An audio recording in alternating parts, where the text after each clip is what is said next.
दोस्तों नमस्कार। दोस्तों study with Anand sir channel में आपका एक बार फिर से स्वागत है। मित्रों, जैसा कि आप जानते हैं कि अब टीटी की परीक्षा बहुत ज़्यादा समय नहीं बचा हुआ है। तो आज से हम लोग एक नई श्रृंखला शुरू कर रहे हैं जिसमें प्रीवियस ईयर पेपर के रोज एक सब्जेक्ट का पेपर आज हमसे हम लोग इस पे सॉल्व किया करेंगे। तो इसी श्रृंखला को बढ़ाते हुए आज हम देख रहे हैं जो 23/1/2022 अर्थात 23 जनवरी 2022 को जो पेपर आया था उसमें आज हम लोग बाल विकास का पेपर सॉल्व करेंगे। तो देखते हैं इसमें पहला प्रश्न क्या है कि कोहलर निम्न में से किससे संबंधित हैं। कोहलर एवं कोफा को आपने सुना होगा, उन्हीं से संबंधित आपसे प्रश्न है ये। तो आपको ऑप्शन दिया गया है अभिप्रेरणा का सिद्धांत या अधिगम के सिद्धांत या व्यक्तित्व के सिद्धांत या विकास का सिद्धांत। तो मित्रों, कोहलर एवं कोफा जो हैं अधिगम के सिद्धांत अर्थात बी ऑप्शन से सही है।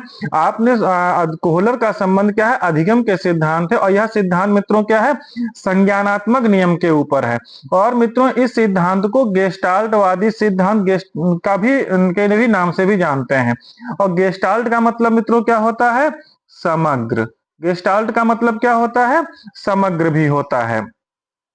गेस्टाल्ट का मतलब समग्र भी होता है।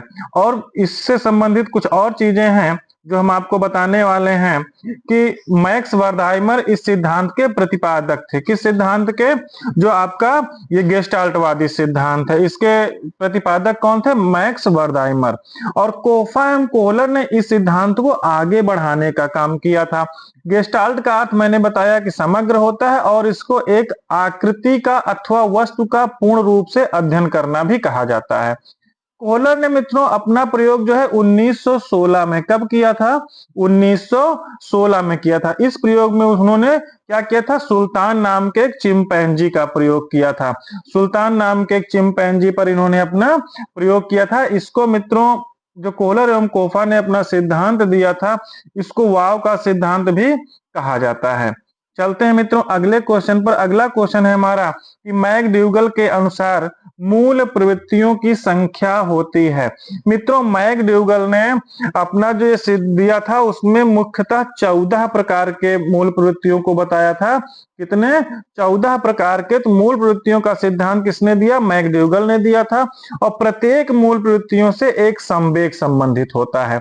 और मित्रों मैकड्यूगल ने जो 14 प्रकार के सर्वमान्य संवेग बताए थे वह मानव की मूल प्रवृत्तियां वह क्रियाएं हैं जो जन्मजात होती हैं मित्रों, एवं अंतः बल है जो हमारी आवश्यकताओं को पूरा करने में सहायक होता है। और उन 14 अगर हम संवेगों की बात करें तो उसमें होते हैं भय, क्रोध, घृणा, आश्चर्य, वात्सल्य, विषाद, संरचनात्मक भावना या स्वामित्व की भावना या एकाकीपन, कामुकता, श्रेष्ठता की भावना, आत्महीनता, भूख, आमोद इत्यादि। मित्रों ये 14 प्रकार के आपके मूल प्रवृत्तियां मैकड्यूगल महोदय ने बताए थे।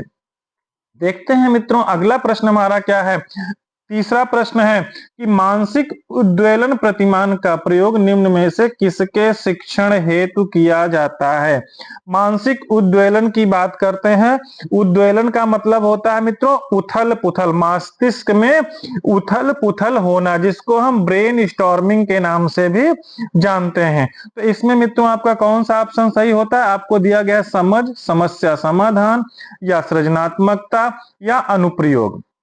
तो मानसिक उद्वेलन मित्रों क्या है, मानसिक उद्वेलन प्रतिमान का प्रयोग निम्न में से किसके शिक्षण हेतु किया जाता है। तो मित्रों इसमें सृजनात्मकता, सृजनात्मकता का मतलब कुछ नई चीजें, क्रिएटिविटी करना। तो मानसिक उद्वेलन प्रतिमान का प्रयोग सृजनात्मक शिक्षण हेतु किया जाता है। और इस विधि में बालक को कोई भी ऐसी समस्या प्रदान की जाती है जिसके द्वारा बालक के मस्तिष्क में उथल पुथल उत्पन्न होती है। और इस उथल पुथल के द्वारा बालक किसी नवीन विषय को प्रकट करता है। और इस विधि में बालकों के मस्तिष्क को सक्रिय करने और समस्या समाधान के लिए उकसाया जाता है। और इस विधि में बालकों को पूर्ण स्वतंत्रता दी जाती है कि अपने अपने विचारों को रखें और अपने अपने अनुसार समस्या के बारे में बताएं। और इससे उनके मस्तिष्क की विचारधारा को समझा जाता है और यह समझा जाता है कि उसका सृजनात्मकता कितना अच्छा है। चलते हैं मित्रों अगले क्वेश्चन पर। हमारा अगला क्वेश्चन है कि निम्न में से किसके प्रयोग में कुत्ता एक विषयी था, अर्थात किसने, ये जो आपके मनोवैज्ञानिक दिए गए हैं इसमें आपको बताना है कि कौन से मनोवैज्ञानिक ने अपने प्रयोग में कुत्ते का प्रयोग किया था। तो आपको ऑप्शन दिया गया है स्किनर का, कोहलर का, थॉर्नडाइक का या पावलॉव का। तो मित्रों इसमें आपका कौन सा ऑप्शन सही हो जाएगा, पावलॉव। पावलॉव ने अपने जो प्रयोग किया था वो कुत्ते पर किया था, और पावलॉव ने अपने सीखने के सिद्धांत का आधार उद्दीपन अनुक्रिया को माना है, अर्थात इन्होंने अपना प्रयोग जो दिया उद्दीपन अनुक्रिया सिद्धांत के नाम से भी इनके प्रयोग को जाना जाता है। और पावलॉव का सिद्धांत को क्लासिकल अनुबंधन सिद्धांत या प्रतिपादी सिद्धांत भी कहते हैं। और मित्रों पावलॉव के अनुसार कोई भी स्वाभाविक उद्दीपक सीखने वाले प्राणी के सामने यदि प्रस्तुत किया जाता है तो उसके लिए एक स्वाभाविक अनुक्रिया करता है। कोई भी हो तो वो कुछ ना कुछ अनुक्रिया करेगा। जैसे कुत्ते को भूख लगने पर भोजन देकर उसके मुंह में पानी आ जाता है, तो यह भी एक अनुक्रिया के अंतर्गत आया। इस प्रकार से मित्रों आपका कौन सा ऑप्शन सही हुआ, डी ऑप्शन सही होता है। चलते हैं अगले क्वेश्चन पर। अगला क्वेश्चन है हमारा कि मौलिकता, मौलिकता, नमनीयता तथा प्रवाह निम्न में से किसके घटक हैं। पांचवा क्वेश्चन है मित्रों आपका कह रहा है कि मौलिकता, नमनीयता तथा प्रवाह निम्न में से किसके घटक हैं। ऑप्शन आपको दिए गए हैं बुद्धि, अभिप्रेरणा, व्यक्तित्व या सृजनात्मकता। मित्रों शब्द समझिएगा, कह रहा मौलिकता, नमनीयता, नई चीजों का प्रवाह, मौलिकता, तो इसमें आपका कौन सा ऑप्शन सही हो जाएगा, इसमें मित्रों आपका सृजनात्मकता। जैसा कि अभी मैंने मस्तिष्क उद्वेलन की बात की थी, तो इसमें ऑप्शन कौन सा आपका सही होता है, सृजनात्मकता। तो मौलिकता मित्रों, नमनीयता एवं प्रवाह, यह प्रत्येक व्यक्ति में कम या ज्यादा सृजनात्मकता होती है, कभी किसी में ज्यादा होती है, कभी किसी में यह कम पाया जाता है। और बालकों में भी सृजनात्मकता की कुछ मात्रा पाई जाती है। सृजनात्मकता वाले बालकों में प्रायः सामान्य गुण होते हैं, उनमें न केवल मौलिकता का गुण होता है बल्कि उनमें लचीलापन, प्रवाहमयता, प्रेरणा व संयमता की योग्यता भी पाई जाती है। अतः सृजनात्मकता से अभिप्राय जीवन के विभिन्न क्षेत्रों में नवीन दृष्टिकोण को अपनाने से होता है। इस प्रकार मित्रों इस क्वेश्चन का विश्लेषण है। अगला क्वेश्चन हमारा है कि युयुत्सा है। आपको ऑप्शन दिया गया है कि आपको मूल प्रवृत्ति है या चिंतन है या कल्पना है या संवेग है। तो युयुत्सा मतलब मित्रों क्या है, इसमें युयुत्सा क्या है, एक प्रकार का संवेग कह सकते हैं, यह एक मूल प्रवृत्ति होती है। तो युयुत्सा क्या है, व्यक्ति की मूल प्रवृत्तियां होती हैं, अर्थात इसमें आपका कौन सा ऑप्शन सही हो जाता है, पहला ऑप्शन सही हो जाता है। अगला क्वेश्चन देखते हैं कि बालकों के सामाजिक विकास को प्रभावित करने वाला तत्व है। बालकों के सामाजिक विकास को प्रभावित करने वाला तत्व क्या है। इसमें आपको ऑप्शन दिया गया आर्थिक तत्व या वंशानुगत तत्व या शारीरिक तत्व या सामाजिक परिवेशन जन्य तत्व। तो मित्रों बालक के सामाजिक विकास को उसका सामाजिक परिवेश ही उसको प्रभावित करता है, अर्थात बालक को जैसा परिवेश मिलेगा वैसे उसका सामाजिक विकास होता है। तो कहने का तात्पर्य आपका ऑप्शन इसमें डी सही हो जाता है। तो बालकों के सामाजिक विकास को प्रभावित करने के लिए सामाजिक परिवेश तत्व ही होता है। और सामाजिक विकास से तात्पर्य मित्रों क्या है कि व्यक्ति का सामाजिक वातावरण के अनुकूल होना, मतलब जैसा आपका सामाजिक वातावरण है वैसे आप उसके साथ अनुकूलित हो जाएं।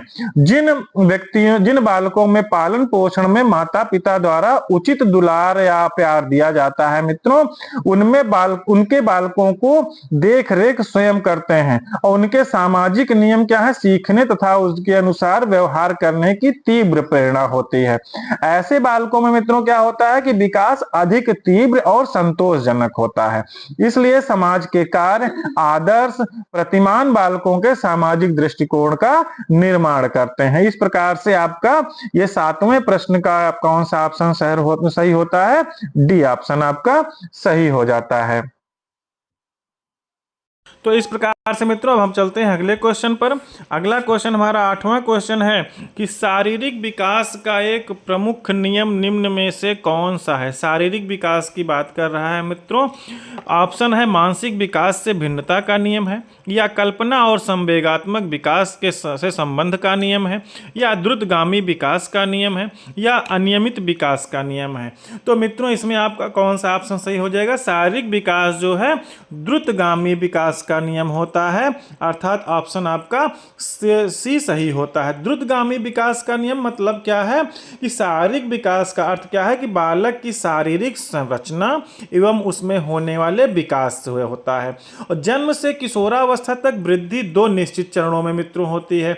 जन्म से 2 वर्ष तक के इस चरण में तेजी से विकास होता है, और दूसरे चरण में जो 2 वर्ष से युवा अवस्था तक विकास अपेक्षाकृत वार्षिक वृद्धि में होता है मित्रों। और यौवन बच्चे से वयस्क तक शारीरिक परिपक्वता प्राप्त करने की प्रक्रिया होती है।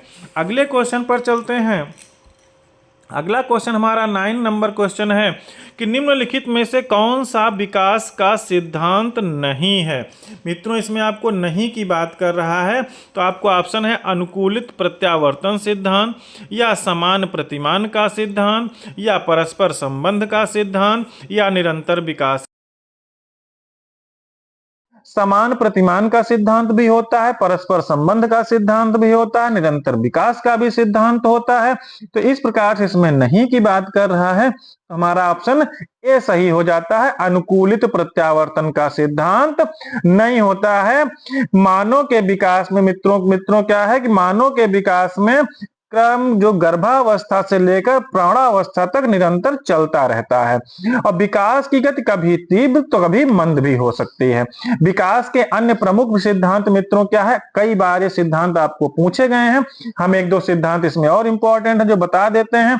भिन्नता का सिद्धांत है, या विकास का सिद्धांत है, व्यक्तिगत भिन्नताओं का सिद्धांत है, वर्तुलाकार विकास का सिद्धांत भी आता है, और विकास दर में अंतर का सिद्धांत भी आता है, और सामान्य से विशिष्ट की ओर या विशिष्ट क्रियाओं का सिद्धांत भी आता है। मित्रों कुछ चीजें कुछ सिद्धांत हमने अपने चैनल पर पहले से पढ़ा रखे हैं, आप हमारे चैनल पर सर्च करेंगे और आप देखेंगे कि हमारे चैनल पे बहुत सारे सिद्धांत और बुद्धि अन्य चीजें टॉपिक हमने अपने चैनल पे पढ़ाया, तो आप सर्च करके देख सकते हैं।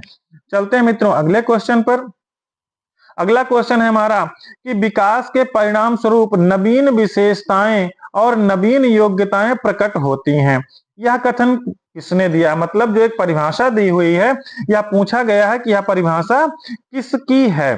तो मित्रों इसमें आपको जो मनोवैज्ञानिक दिए गए हैं गेशेल, या डगलस और हालैंड, या मेरेडिथ, या हरलाक। तो मित्रों यह परिभाषा जो आपकी दी हुई है यह हरलाक द्वारा दी गई है कि विकास के परिणाम स्वरूप नवीन विशेषताएं और नवीन योग्यताएं प्रकट होती हैं। यह कथन किसका है, हरलाक का है।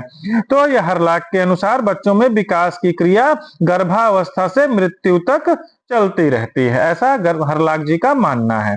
अगला क्वेश्चन मित्रों है 11 नंबर क्वेश्चन है, क्या है कि पूर्व अनुभव के आधार पर संवेदना का अर्थ प्रदान करना कहलाता है। पूर्व अनुभव के आधार पर संवेदना का अर्थ प्रदान करना क्या कहलाता है। आपको ऑप्शन दिया गया है, कल्पना कहलाता है, चिंतन कहलाता है, स्मृति कहलाता है, या प्रत्यक्षीकरण कहलाता है। तो मित्रों इसमें आपका ऑप्शन प्रत्यक्षीकरण अर्थात डी ऑप्शन आपका सही होता है। तो मित्रों प्रत्यक्षीकरण के माध्यम से हम प्राप्त सूचनाओं की आसानी से व्याख्या कर सकते हैं। जो चीजें हमारे पास प्रत्यक्ष रूप में हम देखते हैं उसको हम बहुत अच्छे से प्रदर्शित कर सकते हैं, अच्छे से उसकी व्याख्या कर सकते हैं, और उन्हें आसानी से व्यवस्थित भी कर सकते हैं। जिससे क्या होगा मित्रों की वस्तु की एवं उनसे संबंधित जानकारी के बारे में हम अच्छे से जागरूक हो सकेंगे, अनुभव कर सकेंगे, और आमतौर पर संदेशों को सीधे स्वागत और प्रसारण को संदर्भित करते रहेंगे। जबकि प्रत्यक्ष ज्ञान इन संवेदनाओं को एकीकृत और व्यवस्थित करने की सक्रिय और प्रक्रिया संदर्भित करता है। इस प्रकार से हमारा 11वां क्वेश्चन होता है। अगले क्वेश्चन पर चलते हैं। हमारा 12 क्वेश्चन नंबर क्या है कि सीखने में प्रयास व भूल के सिद्धांत का प्रतिपादन किसने दिया। आपको मित्रों ऑप्शन दिया गया है कि कोहलर ने दिया या गेस्टाल्ट ने दिया या थॉर्नडाइक ने दिया या पावलोव ने दिया। मित्रों, ये कुछ मनोवैज्ञानिकों के नाम हैं जिसमें पूछा गया है कि सीखने में प्रयास व भूल का सिद्धांत का प्रतिपादन किसने किया है। तो मित्रों, इसमें आपका हो जाते हैं थॉर्नडाइक महोदय ने। थॉर्नडाइक महोदय सीखने के प्रयास व भूल के सिद्धांत को दिया है। तो इसमें थॉर्नडाइक ने सीखने और प्रयास के जो भूल का सिद्धांत प्रतिपादन किया मित्रों, जिसे हम उद्दीपन अनुक्रिया सिद्धांत भी कहते हैं। कई बार इसको आप क्वेश्चन पूछा जाता है कि उद्दीपन अनुक्रिया सिद्धांत किसने दिया है। तो थॉर्नडाइक का मत है कि जब उद्दीपन और अनुक्रिया, अनुक्रिया मतलब सीखने वाला एवं क्रिया के बीच जब संबंध उत्पन्न होने लगता है तो दोनों में अनुबंध स्थापित होता है और यही अनुबंध सीखना होता है। मित्रों, थॉर्नडाइक ने मुख्यतः कुछ 3 नियम दिए थे और कुछ गौण नियम दिए थे। मित्रों, ये कई बार आपसे पूछे गए हैं, प्रमुख नियम कौन कौन से हैं, गौण नियम कौन कौन से हैं। तो मुख्य नियम क्या है मित्रों थॉर्नडाइक के, कि प्रभाव का नियम है, तत्परता का नियम है, अभ्यास का नियम है। और गौण नियम कौन कौन से हैं, विविध प्रतिक्रिया का नियम, मनोवृत्ति का नियम, वर्णात्मक अनुक्रिया का नियम, समानता का नियम, साहचर्य परिवर्तन का नियम। ये थॉर्नडाइक महोदय के कुछ गौण नियम हैं। मित्रों, ये नियम हमने अपने चैनल पे भी पढ़ाए हैं, आप सर्च करके हमारे चैनल पे देख सकते हैं, इसको विस्तृत रूप में हमने पढ़ाया है। चलते हैं मित्रों अगले क्वेश्चन पर। अगला क्वेश्चन हमारा 13 नंबर क्वेश्चन है कि औसत बुद्धि वाले बालकों का बुद्धि लब्धि स्तर होगा। औसत बुद्धि की बात कर रहा है मित्रों। तो इसमें क्या है, आपको दिया गया 70 से 79 या 110 से 114 या 90 से 109 या 80 से 89। तो मित्रों, इसमें आपका ऑप्शन क्या होता है, जो औसत बुद्धि वाले बालक होते हैं वो 90 से 109 बुद्धि लब्धि के बीच में आते हैं। मित्रों, मानसिक औसत बुद्धि या बुद्धि लब्धि निकालने का जो सूत्र होता है वो होता है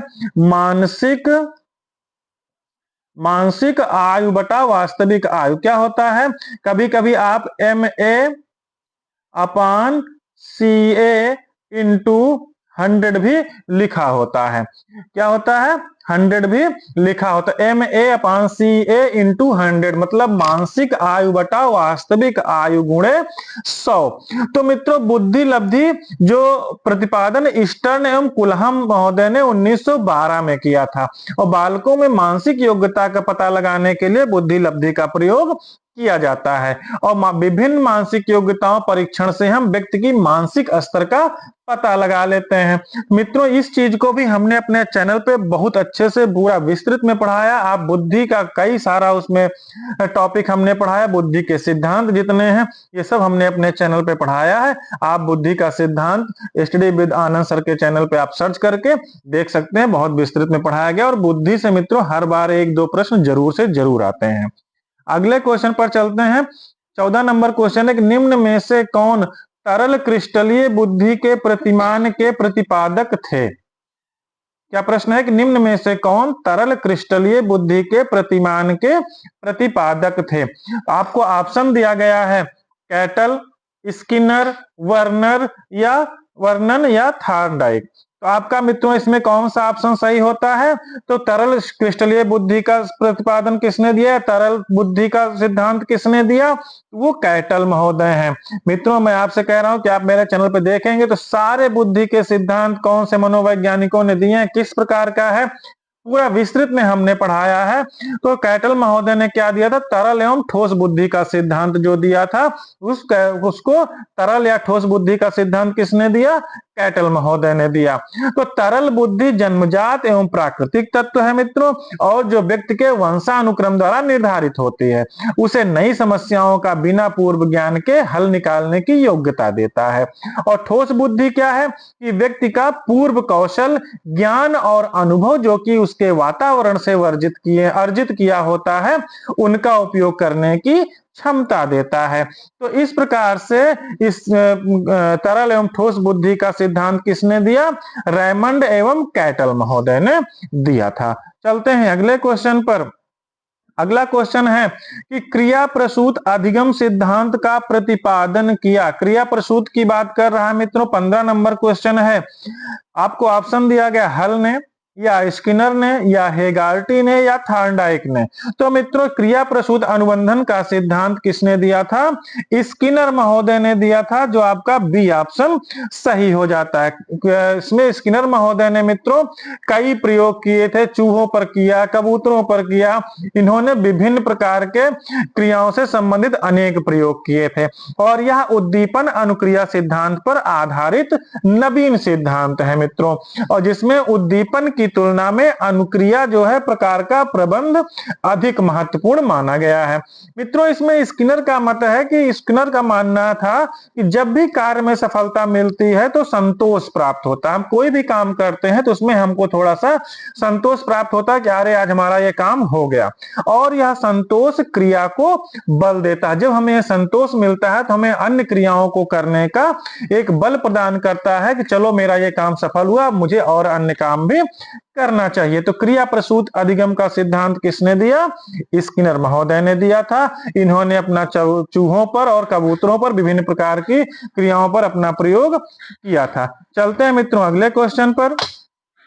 अगला क्वेश्चन है हमारा कि ब्लूप्रिंट, 16 नंबर क्वेश्चन है कि ब्लूप्रिंट निम्न में से किसका महत्वपूर्ण घटक है? ब्लूप्रिंट की बात कर रहा है। ब्लूप्रिंट में क्या है कि परीक्षण निर्माण, या परीक्षण अंकन, या परीक्षण प्रशासन, या परीक्षण वैधता। तो इसमें आपका ऑप्शन कौन सा सही हो जाता है?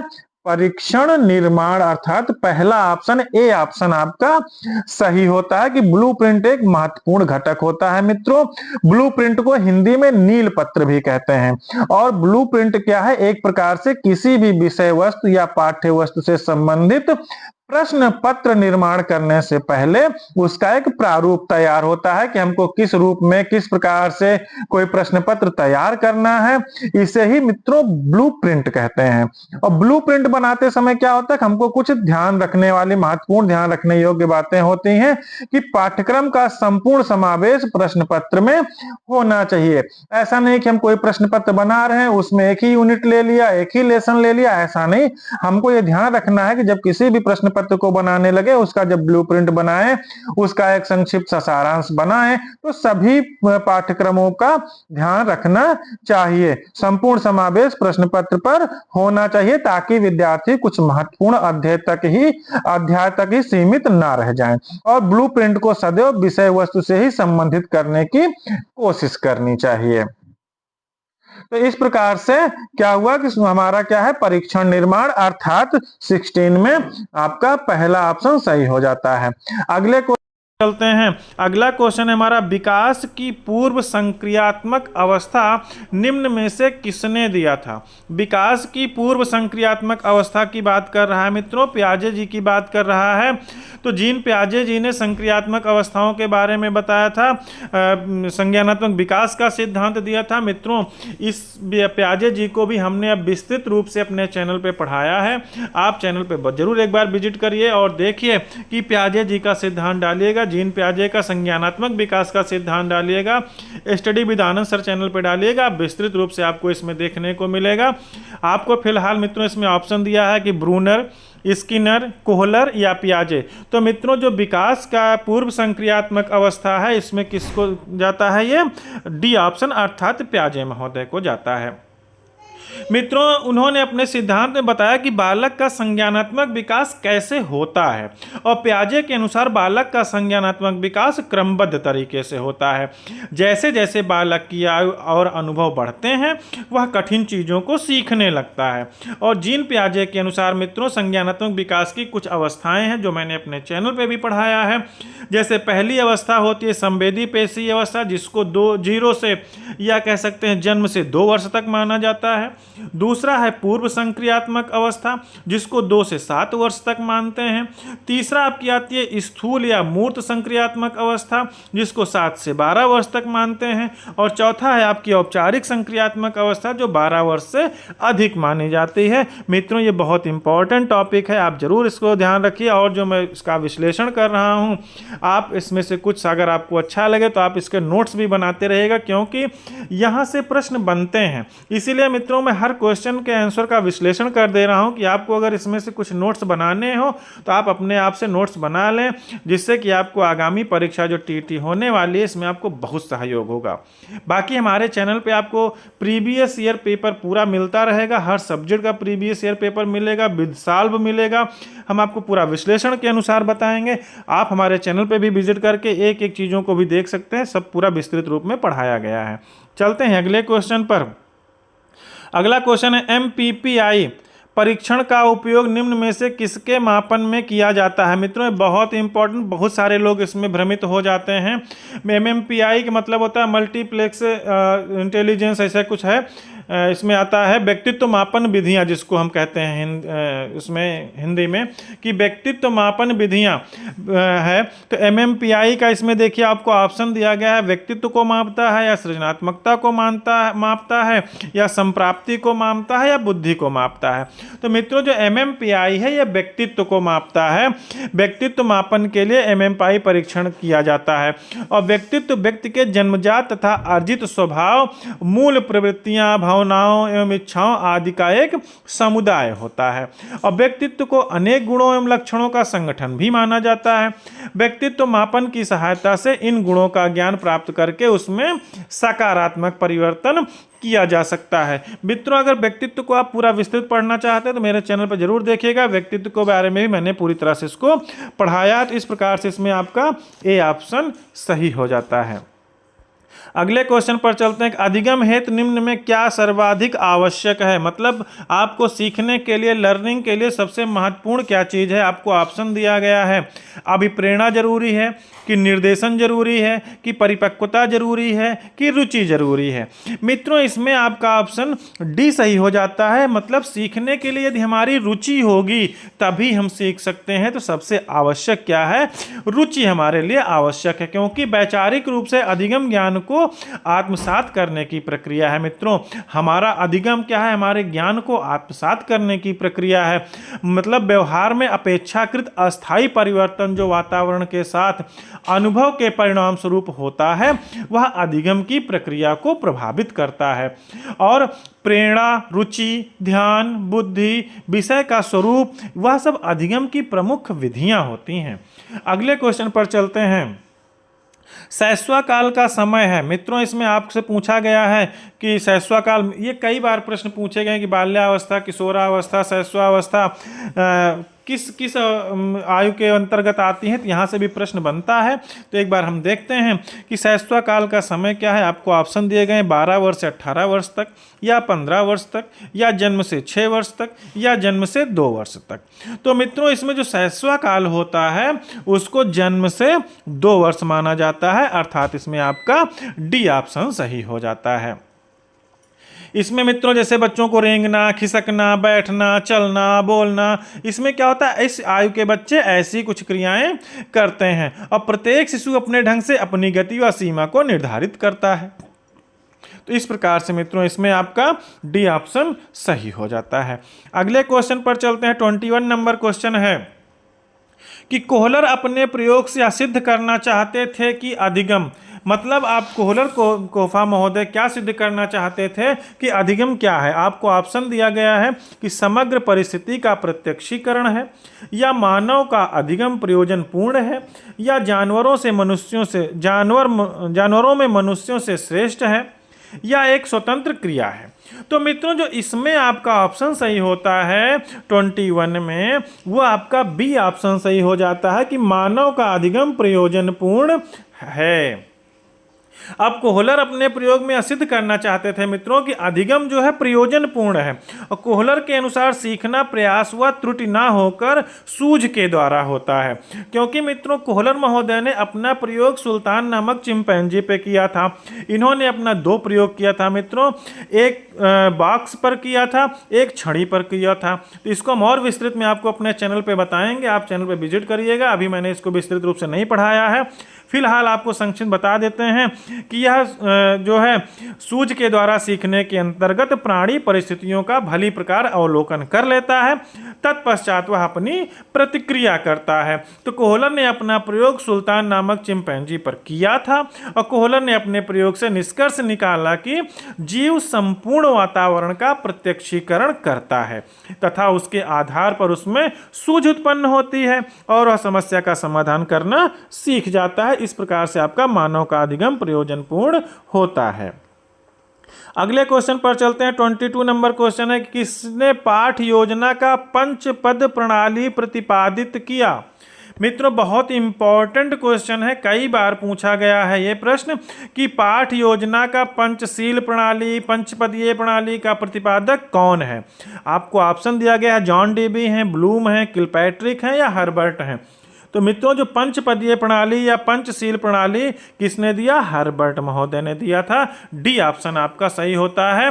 हर्बर्ट का पाठ योजना प्राचीनतम पाठ योजनाओं में से एक है। जो हम लेसन प्लानिंग करते हैं मित्रों, आपने बीएड किया है, बीटीसी किया है, तो उसमें आपने लेसन प्लान बनाया है। तो जो लेसन प्लान हम लोग बनाते हैं ज़्यादातर हम लोगों का हर्बर्ट के द्वारा जो प्रतिपादित पंचशील प्रणाली या पंचपदीय प्रणाली है उसी के अनुसार हम लोग बनाते हैं और प्रत्येक छात्र बाहर से मिलने वाले ज्ञान को इसमें संचित करता रहता है। यदि नवीन ज्ञान छोटे छोटे सोपानों में बांटकर उसे पूर्व में संचित ज्ञान से संबंधित करके पढ़ाया जाए तो उसे अधिक शीघ्रता और सुगमता से ग्रहण कर सकता है। तो मित्रों जो पंचशील या पंचपदीय प्रणाली है वो कौन कौन से, पहला प्रस्तावना होता है, फिर प्रस्तुतिकरण है, फिर तुलना है, फिर सामान्यीकरण है, फिर प्रयोग है। तो इस प्रकार से इनकी पंचपद प्रणाली या पंचपदीय प्रणाली या कहीं कहीं पंचशील प्रणाली भी इसको कहते हैं। इस प्रकार से 22 नंबर क्वेश्चन मित्रों होता है। अगला हमारा 23 नंबर क्वेश्चन है। 23 नंबर क्वेश्चन कह रहा है कि निम्नलिखित में ग्रंथियों के आधार पर व्यक्तित्व के विभिन्न प्रकारों की चर्चा किसने की है। ग्रंथियों की बात कर रहा है मित्रों। 23 नंबर क्वेश्चन है। आपको ऑप्शन दिए गए हैं, क्रेस्मर महोदय, स्प्रेंजर महोदय, कैनन महोदय या जुंग महोदय। मित्रों मैं बता रहा हूं कि व्यक्तित्व को मैंने बहुत अच्छे से अपने चैनल पे पढ़ाया है, जहां से आपके कई प्रश्न बनते हैं। देखिए अभी आपको व्यक्तित्व से 2 प्रश्न मिल गए, एक ये प्रश्न है और दूसरा भी आपको मैंने 18 नंबर प्रश्न बताया था जिसमें आपको MMPI से संबंधित था। तो मित्रों आप जरूर सर्च करिएगा हमारे चैनल पे और उसको व्यक्तित्व हुआ, बुद्धि हुआ, अधिगम हुआ, सारी चीज़ें आपके ये संबंधित मैंने पढ़ाया है। तो मित्रों इसमें आपका कौन सा ऑप्शन सही होता है, क्रेस्मर, स्पेंजर, कैनन या जुंग। तो मित्रों 23 में आपका कौन सा ऑप्शन सही होता है, कैनन महोदय होते हैं, जिसमें आपका ऑप्शन सी सही हो जाता है। ग्रंथियों के आधार पर व्यक्तियों की चर्चा कैनन ने की है, जो 2 प्रकार का बताया है, वाहिनी और नालिका वाहिनी। तो वाहिनी ग्रंथियां नलिकाओं एवं चैनलों के माध्यम से अपने तरल पदार्थ का स्राव करती हैं और ये ग्रंथियां पाचन क्रिया में मदद करती हैं और यदि पाचन सही हुआ तो व्यक्ति स्वस्थ हो जाता है। और नलिका वाहिनी ग्रंथियों द्वारा स्रावित हार्मोन्स जो होते हैं व्यक्तित्व के निर्माण में महत्वपूर्ण भूमिका निभाते हैं। इस प्रकार से मित्रों ये आपका सी ऑप्शन सही हो जाता है। अगले क्वेश्चन पर चलते हैं। अगला क्वेश्चन है हमारा 24 नंबर का। 24 नंबर क्वेश्चन क्या है कि सृजनात्मकता मौलिक परिणामों को अभिव्यक्त करने की मानसिक प्रक्रिया है। यह कथन किसका है। मित्रों आपको मनोवैज्ञानिक का नाम बताना है कि सृजनात्मकता मौलिक परिणामों को अभिव्यक्त करने की मानसिक प्रक्रिया है। यह कथन है कोल एवं ब्रूस का या क्रो एवं क्रो का या डिहान का या ड्रेवल का। तो आपको इसमें 4 ऑप्शन दिए गए हैं, इसमें आपको बताना है कौन सा ऑप्शन सही है। तो ये मित्रों ऑप्शन आपका इसमें क्रो एवं क्रो सही हो जाते हैं, अर्थात यह कथन क्रो एंड क्रो का है। सृजनात्मकता व्यक्ति की वह योग्यता है मित्रों जिसके द्वारा वह उन वस्तुओं या विचारों का उत्पादन करता है जो अनिवार्य रूप से नए हो और जिन्हें वह पहले से नहीं जानता हो। इसे हम सृजनात्मकता के नाम से जानते हैं। अगला क्वेश्चन है 25 नंबर क्वेश्चन है मित्रों कि BF स्किनर के अनुसार बच्चों में भाषा का विकास होता है। ऑप्शन है जन्मजात क्षमताओं के फलस्वरूप, या व्याकरण में प्रशिक्षण के फलस्वरूप, या अनुकरण एवं प्रबलन के फलस्वरूप, या परिपक्वता के फलस्वरूप।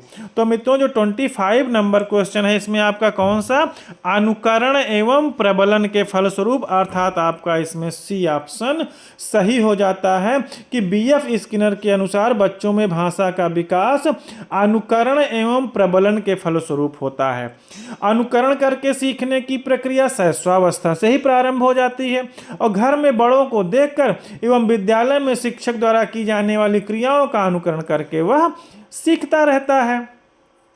इस प्रकार से आपका सी ऑप्शन सही हो जाता है। ये बीएफ स्किनर के अनुसार भाषा विकास क्या होता है, अनुकरण एवं प्रबलन के फलस्वरूप होता है। चलते हैं अगले क्वेश्चन पर कि मूल प्रवृत्तियों को 14 प्रकार से डैश ने वर्गीकृत किया। मित्रों आप देखिए, ध्यान दीजिए, मैंने जो प्रश्न संख्या शायद 2 थी उसमें ही मैंने बताया था कि मूल प्रवृत्तियां किसने दी और कितनी मूल प्रवृत्तियां हैं। तो इसमें आपको ऑप्शन शायद तुरंत याद आ गया होगा, ड्रेबर, वुडवर्थ, थॉर्नडाइक या मैकडूगल। तो मित्रों इसमें आपका कौन सा ऑप्शन, मैकडूगल ने 14 प्रकार की मूल प्रवृत्तियां बताई थी। अगले क्वेश्चन पर चलते हैं। 27 नंबर क्वेश्चन है कि किसी दूसरी वस्तु की अपेक्षा एक वस्तु पर चेतना का केंद्रीकरण अवधान है। यह कथन किसका। मित्रों परिभाषाएं भी थोड़ा बहुत याद कर लीजिएगा, क्योंकि देखिए इस 30 प्रश्न में आपको 3 परिभाषाएं मिल गई हैं। ये तीसरी परिभाषा देख सकते हैं आप, इसमें आपको ऑप्शन दिया गया डम्बिल की है, या मैकडूगल का है, या मन का है, या रास का है। तो मित्रों इसमें किसकी परिभाषा है, किसी दूसरी वस्तु की अपेक्षा एक वस्तु पर चेतना का केंद्रीकरण अवधान है। यह किसकी परिभाषा है, यह डम्बिल की, अर्थात आपका ऑप्शन इसमें ए सही हो जाता है। अगले क्वेश्चन पर चलते हैं। 28 नंबर क्वेश्चन है निम्नलिखित में से किसका नाम सुजनन शास्त्र के पिता से जुड़ा हुआ है। आपको ऑप्शन दिए गए हैं क्रो एवं क्रो, या वुडवर्थ, या रॉस, या गाल्टन। तो मित्रों इसमें आपका सुजनन शास्त्र से संबंधित कौन है, इसमें आपके कौन हो जाते हैं, गाल्टन महोदय। सुजनन शास्त्र के पिता के नाम से भी गाल्टन को जाना जाता है। आपको अगर क्वेश्चन आए तो सुजनन शास्त्र के पिता भी कौन है, ये गाल्टन महोदय हैं। ग्रीक में सुजनन शब्द का अर्थ क्या होता है, भंडार में अच्छा, या भंडार में अच्छा है, अर्थात आनुवांशिक गुणों से संपन्न। इसका मतलब क्या होता है, शाब्दिक अर्थ क्या कह सकते हैं कि भंडार में अच्छा अर्थात क्या है, आनुवांशिक गुणों से संपन्न। सुजनन शास्त्र से उन सभी गुणों एवं विशेषताओं का अध्ययन किया जाता है मित्रों जो भविष्य की पीढ़ियों के नस्लीय गुणों का शारीरिक या मानसिक रूप से सुधार या बिगाड़ सकता है। सुजनन शास्त्र को विज्ञान के रूप में तैयार किया जा सकता है मित्रों, और अगली पीढ़ी को प्रेषित किए जाने वाले मानव जीन के सेट के गुणात्मक सुधार के लिए लागू किया जा सकता है। तो सुजनन शास्त्र के पिता कौन, गाल्टन महोदय। यह क्या है, हमारा आनुवांशिक गुणों के संपन्न, या इसका शाब्दिक अर्थ पूछा जाए तो आपको भंडार में अच्छा अर्थात आनुवांशिक गुणों से संपन्न माना जाता है। 29 नंबर क्वेश्चन है मित्रों कि 12 वर्ष से 16 वर्ष के बालकों हेतु हिंदी में डॉक्टर एस जलोटा ने कौन सा परीक्षण प्रतिपादित किया है। आपको ऑप्शन दिया गया है अशाब्दिक बुद्धि परीक्षण, या चित्रांकन परीक्षण, या आर्मी अल्फा टेस्ट, या साधारण मानसिक योग्यता परीक्षण। तो 29 में आपका ऑप्शन कौन सा सही हो जाता है, साधारण मानसिक योग्यता परीक्षण। मित्रों जो 12 वर्ष से 16 वर्ष तक के बालकों हेतु डॉक्टर एस जलोटा ने साधारण मानसिक योग्यता परीक्षण का प्रतिपादन किया था, और मानसिक योग्यता परीक्षण एवं आर्मी अल्फा टेस्ट में शब्दावली का परीक्षण करने वाले कार्यों में किया था, अर्थात पर्यायवाची शब्द, विपरीतार्थक शब्द जिसको हम विलोम शब्द कहते हैं, वाक्यों को पूरा करने आदि कोई पहचान शामिल। मित्रों इसमें जिन परीक्षणों से इस प्रकार की वस्तुओं को शामिल किया जाता है उन्हें शाब्दिक परीक्षण कहते हैं।